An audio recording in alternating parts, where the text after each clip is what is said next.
అందరికీ ఒక మాట ఉంది. ఈ కూటమి పార్టీ వాళ్ళు సింగయ్య మృదు మీద పెట్టినటువంటి శ్రద్ధ ఈ రాష్ట్రంలో ఆడబిడ్డలు రేపులు చేసి చంపేస్తా ఉంటే, ఆడబిడ్డలకు భద్రత లేకుండా పోతా ఉంటే, ఆడబిడ్డ బయటికి రావాలన్నా కానీ భయపడతా ఉంటే, ఆడబిడ్డలకి రక్షణ కల్పించాల్సిన విషయంలో కొద్దిగా శ్రద్ధ పెడుతూ అయితే ఆడబిడ్డల మీద అత్యాచారాలు జరగవండి.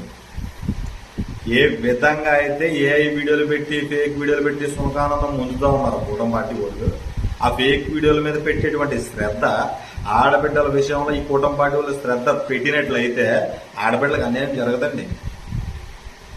ముచ్చిమర్రి అయినా, తెనాలైనా, వైజాగ్ అయినా, కడియం అయినా, ఎక్కడైనా ఏ ఆడబిడ్డకైతే అన్యాయం జరిగిందో ఆ ఆడబిడ్డ కేసుని సీరియస్ గా తీసుకుని ఎవడైతే ఆడబిడ్డలకు అన్యాయం చేశారో, ఎవడైతే ఆడబిడ్డల్ని అన్యాయంగా ఆడబిడ్డల పట్ల ప్రవర్తించాడో, అలాంటి తప్పు చేసిన నా కొడుకుల్ని పట్టుకుని కఠినంగా శిక్షించకుండా, ఆడబిడ్డల మీద ఈ కూటమి పార్టీ దృష్టి పెట్టకుండా, తప్పు చేసిన వాళ్ళని పట్టుకోకుండా వాటిని గాలికి వదిలేసేసి ఇలాంటి ఫేక్ వీడియోల మీద ఇలాంటి దుష్ప్రచారాలు చేసుకుంటా ఎందుకు ఈ కూటమి పార్టీ వాళ్ళు సునకానందం పొందుతుందో అర్థం కావట్లేదండి.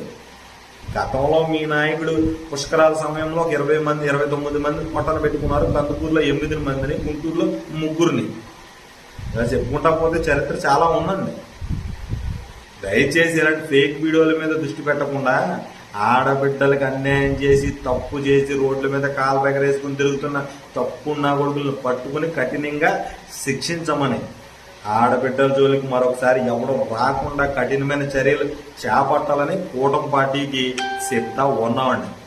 ఇలాంటి ఫేక్ వీడియోల మీద దృష్టి మార్చి, ఇలాంటి ఫేక్ వీడియోల మీద దృష్టి పెట్టకుండా ఆడబిడ్డల భద్రత విషయంలో దృష్టి పెట్టమని కోరుకుంటా ఉన్నామని మరి ఉంటానండి.